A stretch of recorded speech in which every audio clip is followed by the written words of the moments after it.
Alright, how's it going, everyone? Thanks for joining me on a new episode of the Music Reviewer Podcast. My name's Josh, and today we're just doing another album review for the latest Wolf Alice album titled Blue Weekend, released on June 4th. So, right before that month hits, after it's been released, kind of just decided, honestly, to cover this last minute. This is a band I've known about them for a few years. I was intrigued by them when they first released their debut album or their first batch of singles back in the mid-2010s. And honestly, I just haven't paid that much attention to this band since then as I would have wished. But either way, we're getting to this review. I listened to this album a few times and went back to some of their previous discography as well. This is going to be episode 64, I believe, or episode 63. We're not going to jump the gun on that. Episode 63 of the album review series. It's going to be Blue Weekend by Wolf Alice. So if you're interested in what I have to say about this album, go ahead and stay tuned. But before we get started, I just want to let everyone know as well. Previous episode actually was released about a week ago.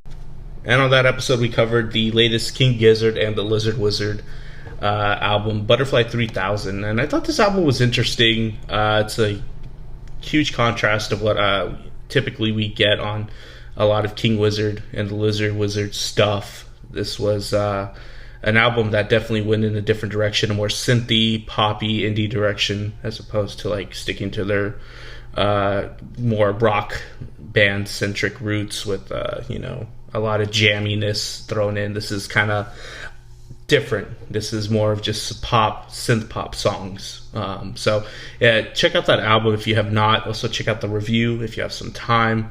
I thought the album overall was decent. And of course, last week's Best and Worst Track of the Week dropped around the same time. It ended up being Polo G, Pop Smoke, and 5EO Foreign versus Migos and Drake. That Migos track that featured Drake was pretty boring. It kind of lost by default because of really how much time they gave to Drake on that track, and him just not really making the track go in any direction for half of the runtime.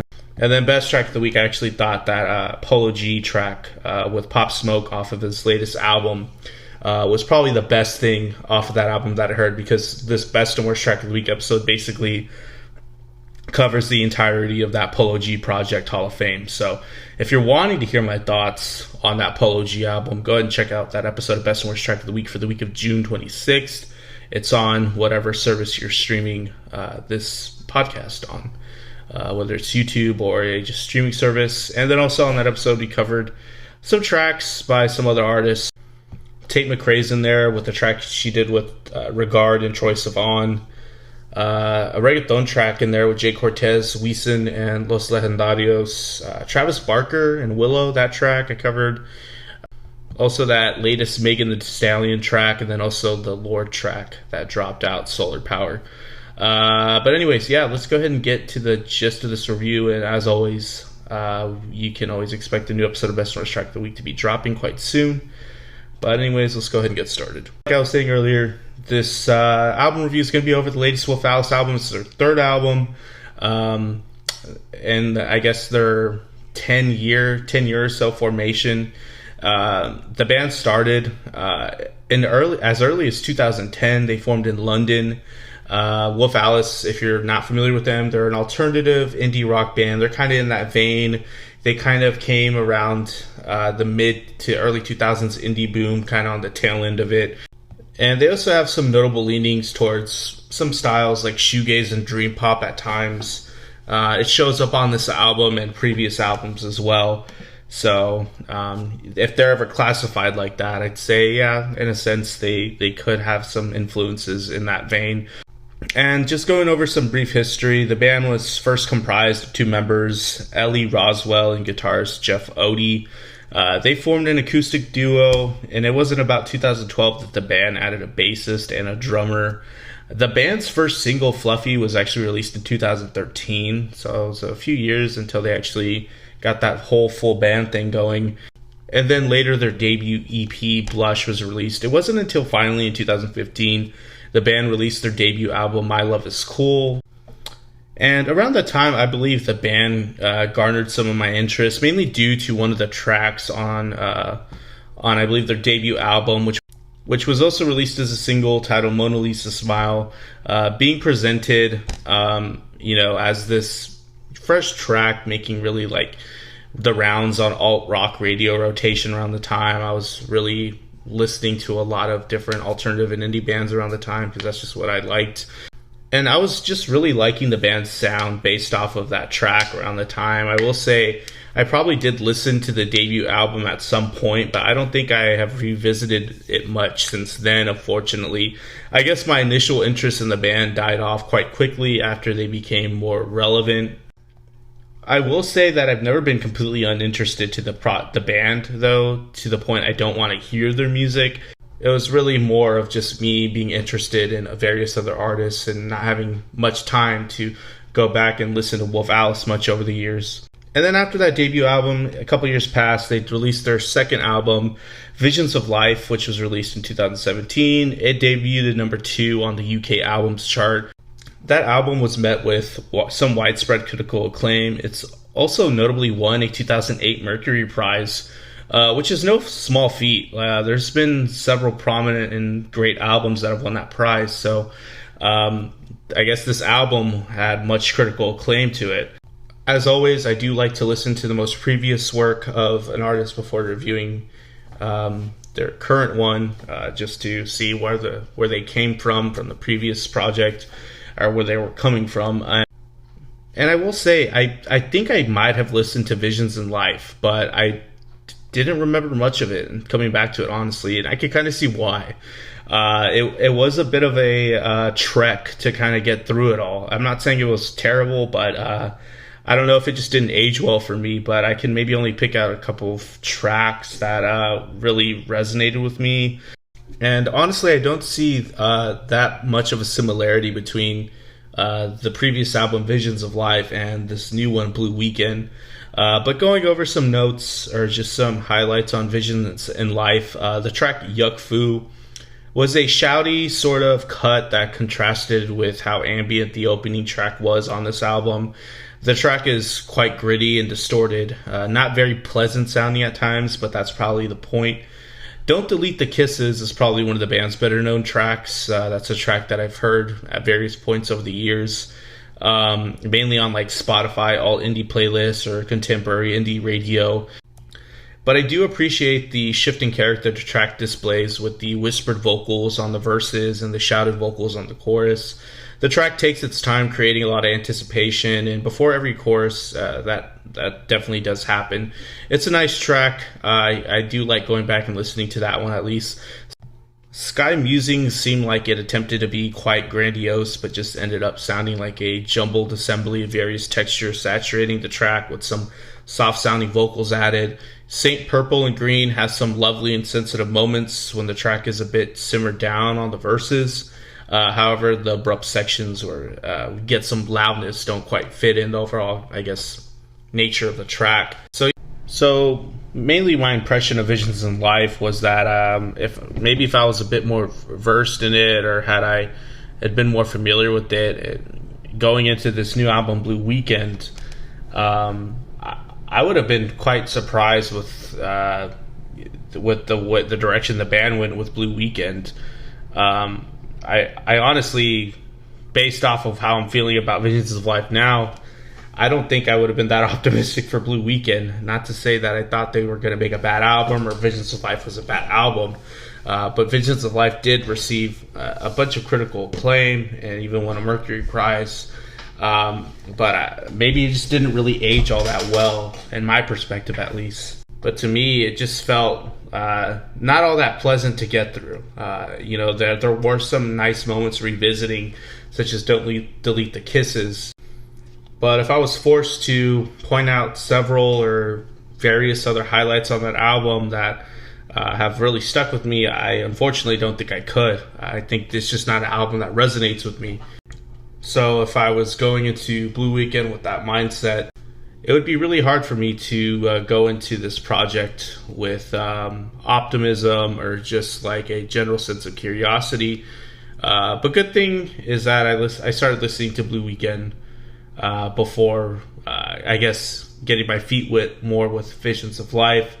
So, and I'll say, Blue Weekend, in my opinion, is a bit of an improvement. I think they are trying various other things on Blue Weekend that weren't done on Visions in Life. Blue Weekend definitely feels more like a hodgepodge, where they kind of change it up a bit track to track, but each track still ends up sounding like Wolf Alice in a sense. Starting with the track The Beach, the track does start off a bit undescript, with it being structured around like this eighth note chugging in the intro that comes off a bit dry texturally, but the track does a nice job at creating anticipation at many points in the track, like in the pre-chorus where the track starts to gain momentums. But I will say, in moments like that, I don't really dig the overall sound of the lighter percussion that's used, especially when you can definitely hear that the track is trying to build up to something larger. I just feel like those instances, the percussion just sounds a bit ineffective. But I do like the call and response, the lush vocal sections that come on the climax.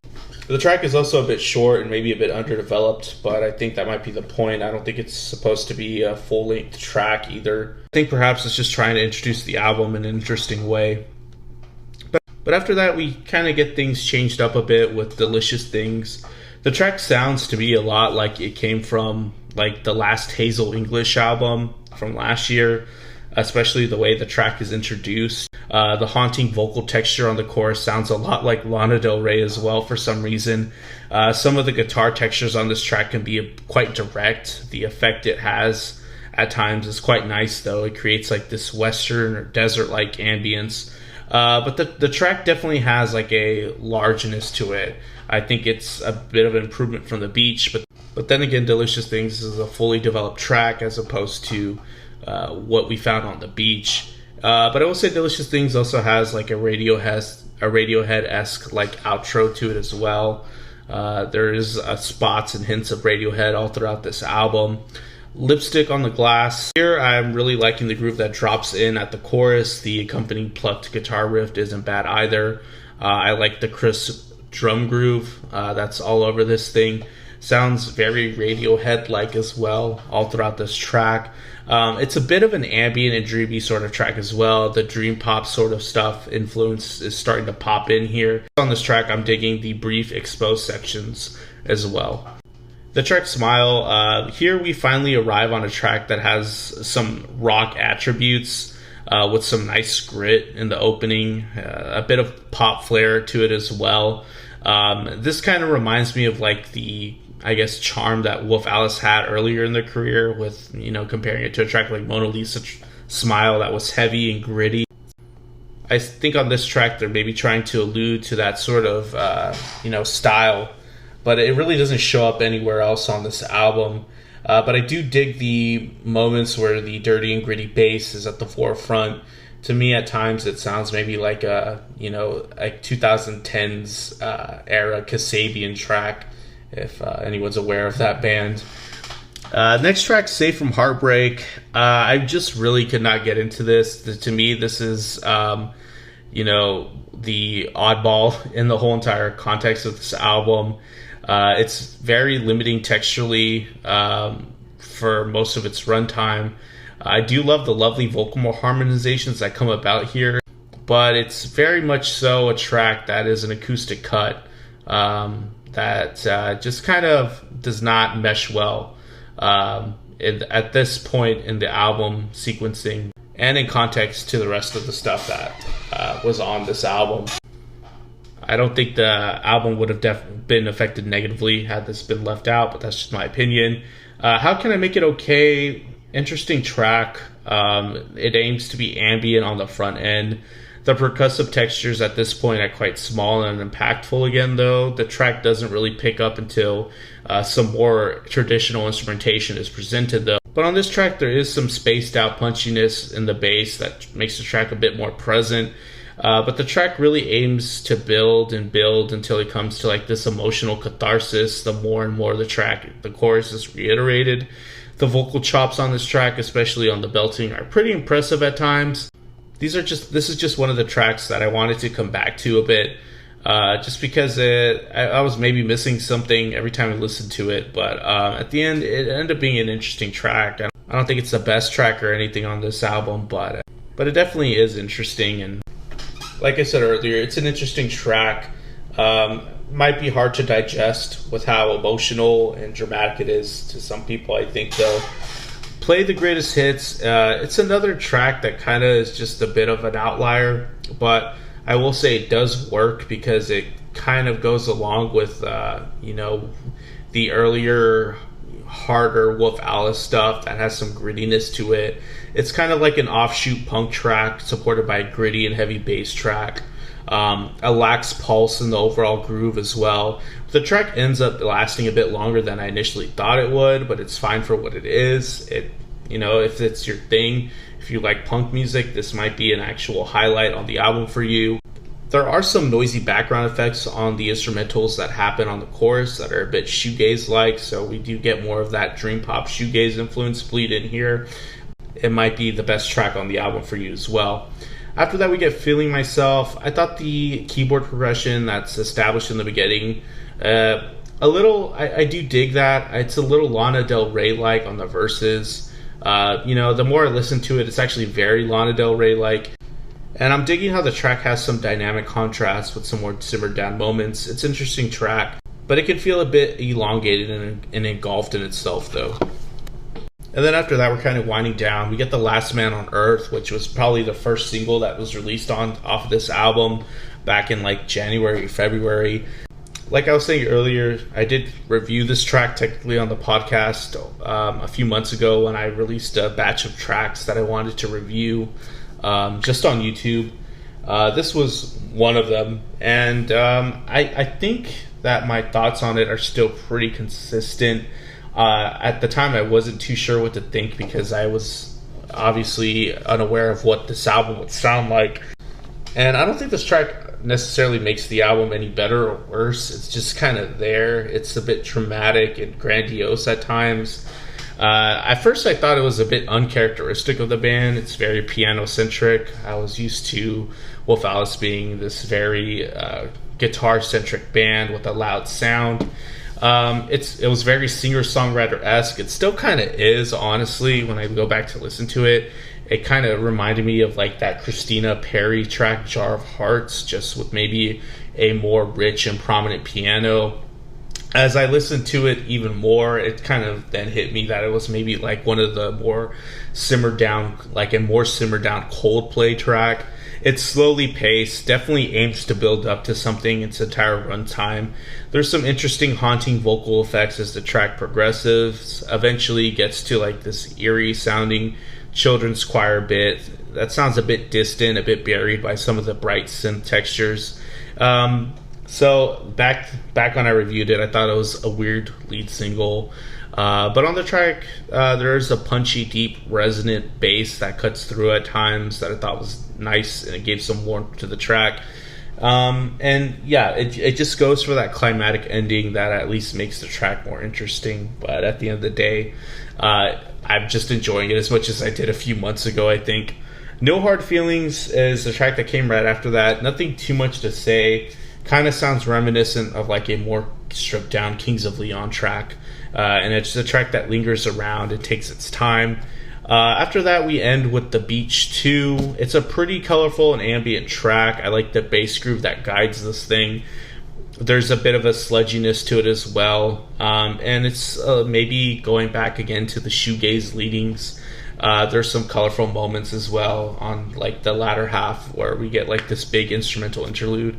And the album kind of just ends there. If I had to be honest, the ending of the album wasn't the strongest. I definitely am digging the front half of this a bit more, and I think that maybe decided my overall enjoyment. And I wasn't really gawking over anything that was like presented in the front half, but if I'm being honest, I did like Delicious Things and Lipstick on the Glass. Smile for me kind of pulled at my love for bass with how the track has the gritty and dirty bass tone just basically all over that thing. Play the Greatest Hits was interesting to hear. If the band could make more of that in the future, I wouldn't necessarily mind it either. But yeah, overall, I think this was a project that maybe had a lot of potential, and maybe the band was going for something quite big and grandiose and prominent, maybe to one-up the Visions in Life album. But I don't know. I don't know if that was the goal, obviously. But if that was, I will say, hey, I do like Blue Weekend a bit more. But I don't really think this is an album that is going to be one that I'm going to be going back to a whole lot. Yeah, there's some tracks that I wouldn't mind going back to or hearing again in the future. So at the end of the day, there really wasn't any track that I thought was just straight up horrible, although I do think Safe from Heartbreak didn't really belong on this album. I think maybe that track would have fit a bit better on like a solo project album for Ellie Rosell. I probably didn't say that right, and I probably didn't say it earlier right either. But anyways, yeah. But, there wasn't anything I necessarily hated.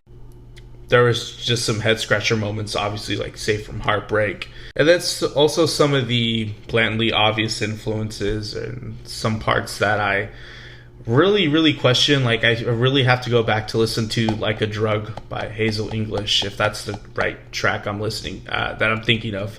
Because Delicious Things straight up sounds almost exactly like something from that album. The track was actually called Combat, although I think Like a Drug sounded a lot like it. But yeah, that was an error by me at the beginning of the podcast, if you caught that. But yeah, I just listened to it right now, and it sounds very familiar, like I suspected. But either way, everyone borrows from someone at some point. And yeah, I will say that there is a sense of ambience all over this album that I think is pretty forced at times. It doesn't necessarily make the album bad. It's definitely there. But if I'm being honest, I think Wolf Alice is probably best off doing the harder and grittier stuff. Even though, it didn't really quite work on this album like I think it could have. I think eventually, if they could go back to being, more of like a traditional rock band that definitely sticks to like the stuff that is just a bit more in your face, that might be, for me at least, I'll get a bit more enjoyment from that, because I think the band sounds at their full potential when that hits. But yeah, that's just my opinion. If I had to rate this album, I'd probably give it a 6 out of 10. I know for sure, if I don't think I'm even questioning this. If you're a Wolf Alice fan, yeah, you're probably gonna love this album, because I know their fan base is pretty strong. If you're just into kind of like the stuff in this genre, like indie and alt rock, since there isn't really one concise sound and every track kind of differs from track to track, it's a toss up. There might be some stuff you really enjoy. There might be some stuff that you really don't. And if you're just new going into Wolf Alice's music, who knows? This does lean a lot on different genres and influences. The biggest one that I was surprised at was the Lana Del Rey stuff. So, hell, maybe that's why they lean so heavily on it. Because, maybe they're trying to really reach out to some of Lana's fan base. Because, yeah, it sounds a lot like it at times, which is pretty interesting. I don't think it's that easy to sound like Lana Del Rey either. But, yeah, interesting album. Like I said, if I had to rate it, I'd give it a 6 out of 10. I don't think I enjoyed it as much as other 6 out of 10s, but I definitely am not going to group it in with, like, being indifferent about it. It's a good album. It's just, I know I'd enjoy other things from this band if they just presented it differently or just went in different directions. So it's more of just like an enjoyment thing. But anyways, yeah, that's the gist of the review. If you stuck with me through the length of this review, thanks. My name's Josh. Hope to catch you next time. Tune into Best North Strike of the Week if you want. Catch the next review. Go back and listen to some episodes if you want. But anyways, thanks for tuning in. Like and subscribe on YouTube if you're there. Leave a comment. Also subscribe on your preferred listening service. Better than that, see you later.